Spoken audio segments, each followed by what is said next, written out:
Alors bonjour, bienvenue à l'édition 2022 du Condo Journal, la revue de l'année en copropriété.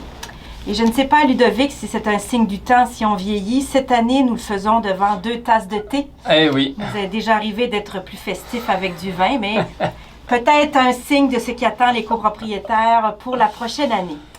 Alors, débutons cette revue de l'année avec janvier 2022. Alors, si on se rappelle, l'année 2022 est arrivée en pleine urgence sanitaire toujours en vigueur, avec un convoi de la liberté qui faisait rage à Ottawa. Qui a défrayé la chronique à la fin de l'année. Qui a défrayé la chronique. Une assurance-emploi submergée par les demandes. Une flambée des prix sur le marché immobilier, particulièrement dans la grande région de Montréal. C'est le tableau dans lequel l'année 2022 s'ouvre. C'est aussi le 1er janvier 2022 que le Condominium Authority Tribunal en Ontario commence à pouvoir statuer sur tous les dossiers de nuisance en copropriété qui représentent plus de 25% des dossiers ouverts en copropriété en Ontario. Et du côté des tribunaux? Du côté des tribunaux, ça commence fort au mois de janvier 2022 avec une importante décision de la Cour d'appel qui en fait est venue appuyer une décision qui avait été rendue en première instance par la Cour supérieure l'année précédente.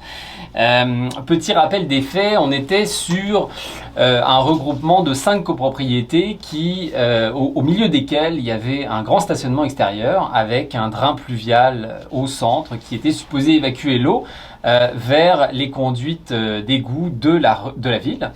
Et alors, grand problème, en fait, depuis le début, depuis 2010, l'eau ne s'écoule pas. Quand il y a des fortes pluies, ça fait une piscine. En hiver, c'est pire parce que tout bloque. Alors, on se retrouve dans une mare de glace. Impossible parfois de sortir sa voiture prise dans les glaces. Et en fait, ce que vient dire la Cour d'appel, c'est assez intéressant, en fait, sur 2 aspects, cette décision.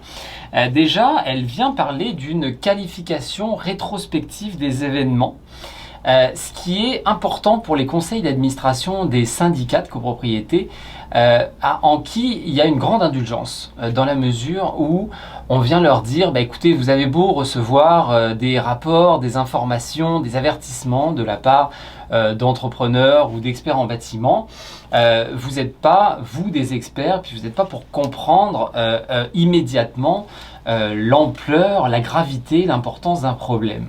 Et c'est en cela que c'est une décision intéressante qui démontre beaucoup d'indulgence envers les copropriétés, particulièrement quand vous avez en face un promoteur qui finalement prend en charge le problème, regarde, vient voir, fait des visites, s'en occupe.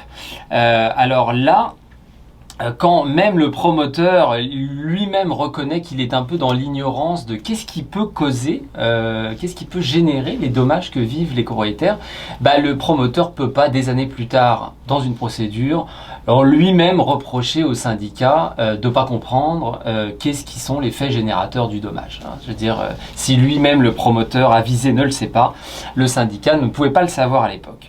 Puis le deuxième aspect sur lequel cette décision de la Cour d'appel est vraiment super importante, c'est au niveau de l'indemnisation. On reconnaît que le syndicat peut aller chercher une indemnisation de ces dommages et de ceux des copropriétaires quand le vice affecte les parties privatives et aussi les dommages subis par les copropriétaires lors d'un vice qui affecte les parties communes.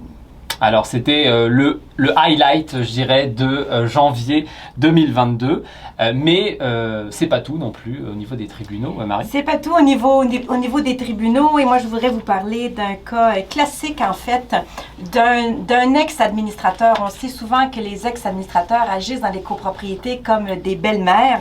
Ils font des fois la pluie et le beau temps. Ce dossier-là ne fait pas exception. Donc un administrateur qui est élu en 2019, destitué en 2020 pour toutes sortes de raisons. Il invective les copropriétaires, il les menace, il exige le respect de règles qu'il est seul en fait à connaître.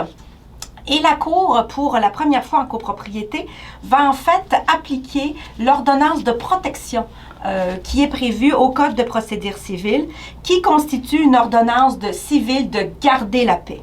Alors, toutes sortes de causes sont en fait avancées par les demandeurs de cette ordonnance de protection et on y apprend donc que défaire les serrures d'une salle de lavage, débrancher des lumières dans l'escalier ou arracher des caméras vidéo ne sont pas suffisantes pour demander cette ordonnance de protection. Par contre, des actes et des paroles qui démontrent une intimidation, du harcèlement qui a un impact sur la sécurité des copropriétaires et une violence verbale donneront ouverture à cette ordonnance de protection.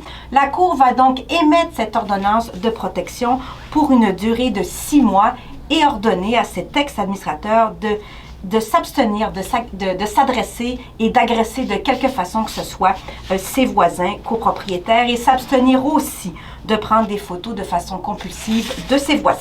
C'est intéressant, on vient en fait plus protéger les rapports humains que les destructions matérielles de la copropriété. En fait, je pense que ce qu'il faut retenir, c'est la crainte, la peur pour la sécurité des résidents qui va être pris en considération par la Cour.